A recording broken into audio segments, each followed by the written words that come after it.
Hello, Lady Nigguang. What can I do for you today? That chess piece I told you about? We can start work now. I have the traveler's measurements here.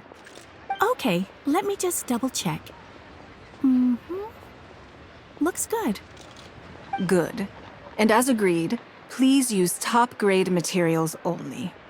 Of course, we are professionals, and we will do everything we can to deliver the high standard you expect. Although, speaking to you as a friend, I have to tell you that the sale price you indicated won't even cover the cost of production. I don't mean just the material costs either. Waiting around for top-quality materials drags out the production time and also reduces the total quantity we can produce. That's okay. This one is not for profit. With every previous set, there's always been some degree of commercial or marketing considerations to bear in mind. But this one serves more of a commemorative purpose. To that point, as you know, the prototype of the Jade Chamber chess piece has been in the works for a long time. But I haven't once followed up on the progress. Yes, and just like your piece, the Jade Chamber piece will be scaled for the game. Yes, it's a challenging project, but also, not for profit is really not something I ever expected from Lady Nigguang. How do I put it? In business, everything comes down to profits versus losses. You have to keep a cool head and make rational judgments. In other words, you must be shrewd. But shrewdness is easily perceived as cynicism in the eyes of others. People come to think of you as someone who cares only about money and not people. Hardly the worst thing in the world, of course. But it has caused obstacles for me in the past. Well, for example, I once had a case where someone backed out of a deal with me to sell to someone else. We were both offering the exact same terms. It was simply because they didn't like me very much. Another case is where I offered distinctly more competitive terms in an investment, and this ended up arousing their suspicion. That Nigguang, they thought. She must be up to something. We can't let her get away with it. I see. But these problems disappeared all but completely after the battle against Osile. Why?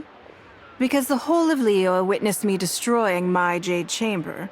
At least, that's the most reasonable explanation I can think of. Oh, I get it.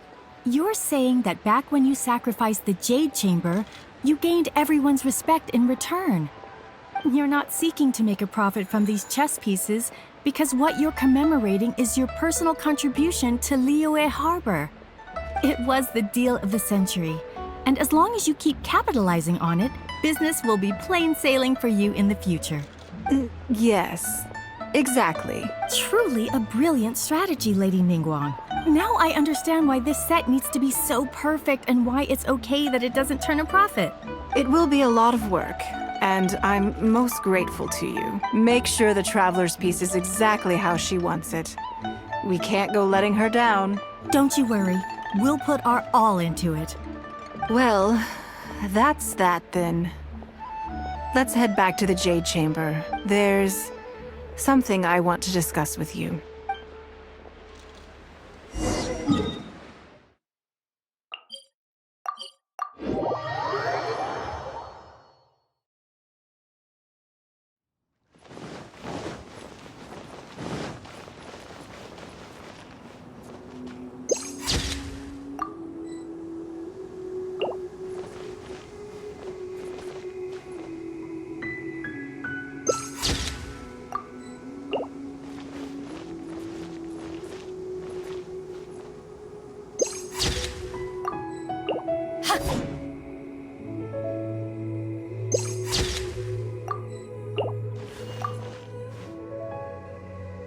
I have a question for you, and I'd like to hear your honest opinion. And I, in turn, will tell you how I really think.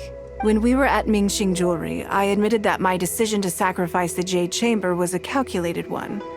When you heard that, did it make you think that maybe I really was a cynical profit chaser after all?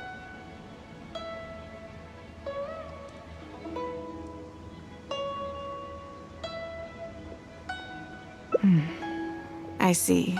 Well then, I'm sorry. But what I'm about to say may simply come across as I was lying to Xingxi. My decision to destroy the Jade Chamber was nowhere near as thought through as I made it out to be. I just thought we should do what needed to be done, and this was a decision that only I could make. Afterwards, I consoled myself by reasoning that all my wealth comes from Liyue Harbor. So, to lose Liyue Harbor is to lose everything. In that sense, giving up the Jade Chamber would be a profitable investment in the long term. But it just didn't work. I was grief-stricken because I had just severed ties with a lifelong companion. I stared out at the sea for goodness knows how long. I just couldn't let it go. There was no way I could console myself. So why bother trying? But as time went by, I received so many thank you gifts and letters from people. Everyone was describing how they now saw me in a new light, how I'd become an inspiration to them. I gave up the Jade Chamber without a moment's hesitation, and I did it for the sake of Liyue Harbor. And now, people are inspired to follow my example, to tackle their life challenges with the same unswerving determination. All of this was so encouraging to hear, because to most people, the idea that Lady Nigguang is someone who battles with grief and struggles to let go of the past is probably the furthest thing from the truth that they could imagine. This is one aspect of the truth that I can share only with you.